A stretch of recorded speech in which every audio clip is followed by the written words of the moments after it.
Hello everybody, Dead Spikes here, and today I'm going to show you my Dexterity build with my katanas. A lot of people have been asking for this build, so I figured I'd make an actual video on it. I'll showcase on a boss real quick for you. It does a lot of damage. Alright guys, so now I figured I'll go over everything for you. So, we're using two weapons. We're using the keen uchigatana with bloody slash on it, and then we're using the moonveil. Now there's going to be a lot of questions. Why are you using the moonveil over the rivers of blood? And here's the reason. And it's pretty simple. If you look at the passive effects there on the bottom, causes blood loss buildup. Rivers of blood is 30 and moonveil's 50. That was kind of the choice right there. You can see that moonveil just gives more bleed damage. Now, Rivers of Blood is a great katana if you were to use it solo. You know, if you were to two-hand a katana or you didn't want to buff. So the reason we run uchigatana over Rivers of Blood has a great weapon art. But with uchigatana, since it's a standard weapon, we are able to put grease on it. So that is the reason of the two weapons, okay? So we run grease on our uchigatana. Now, why don't we run two uchigatanas? Well, because we don't ever buff our other weapon, so getting a weapon that has extra stats, like the moonveil, is going to be great for our left hand for maximum damage. So you put these two together, and I think this is the best combo that you can come up with.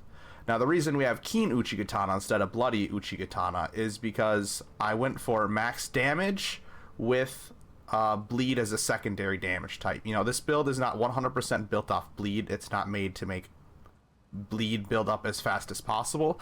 It's meant to deal a lot of damage and then have bleed as a secondary attack to get extra damage. You can try the bloody build if you would like and put the bleed affinity on this, but I would recommend it as the keen. Now for our talismans, we're running the Erdtree Favor +2, the Claw Talisman, Winged Sword Insignia, and Ritual Sword Talisman. Now, Claw Talisman is something that you can change out. The other three I would always run, but this one you can change out for a few things. You could put the Dragon Crest on, maybe some extra health, whichever you feel you need. I use the jump attack a lot, and I do recommend you to do that. It is great for entering fights. You know, you have to get in there and hit the boss. You're going to want to jump and attack. It'll give you a great opening. Now, as for grease, you're going to definitely want the bloody grease for bosses that bleed. I currently don't have any on me because I just finished helping somebody with malenia. But they're very easy to farm after you get the book for it. You can get tons of these and you'll have enough for every single boss. But again, like I said, not every single boss can bleed. For the bosses that can't bleed, I would either run fire grease or magic grease and switch between the two.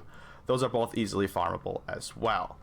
Now, as for the very final part of this build, it's going to come down to stats. And I know I'm over leveled. A lot of people are gonna be like, oh my gosh, you're 153. Yes, it's true. I'm very over leveled. Obviously, I have beat the whole game and I have nearly every single boss done.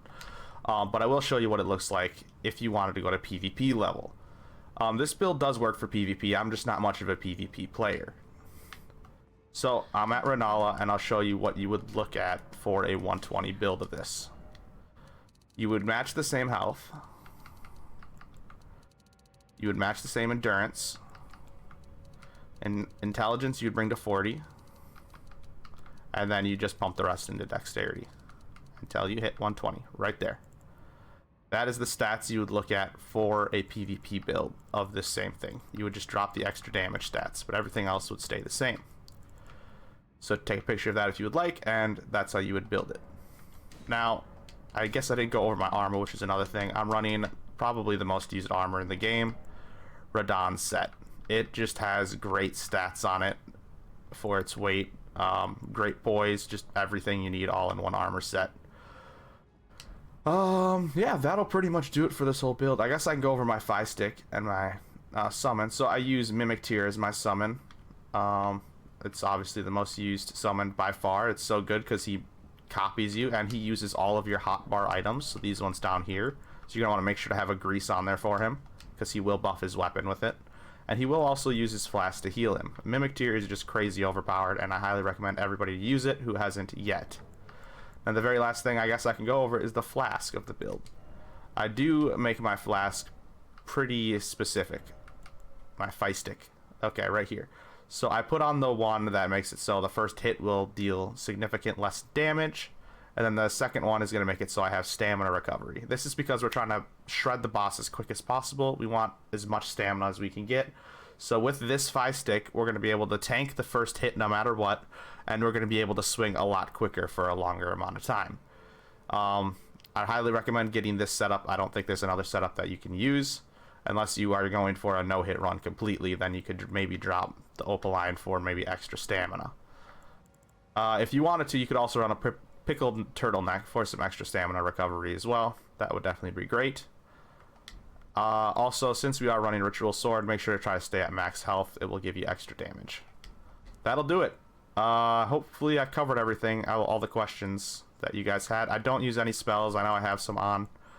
I don't really use my weapon art too much. It's great for having that little extra range, and it does a lot of damage. Yeah. So, if you guys have any questions, make sure to either leave them in the comments section down below or message me on my Discord. I would prefer if you message me on my Discord. I'll respond better there. If you guys enjoyed this build or you liked it, please make sure to hit that thumbs up button. It does help me out a lot. If you want to see some more Elden Ring content like this, please don't hesitate to hit that subscribe button. I plan to be making tons more videos. Hope to see you guys in the Discord and in my Twitch stream. Have a great day, and I'll see you in the next one. Bye-bye. This is Bikes out.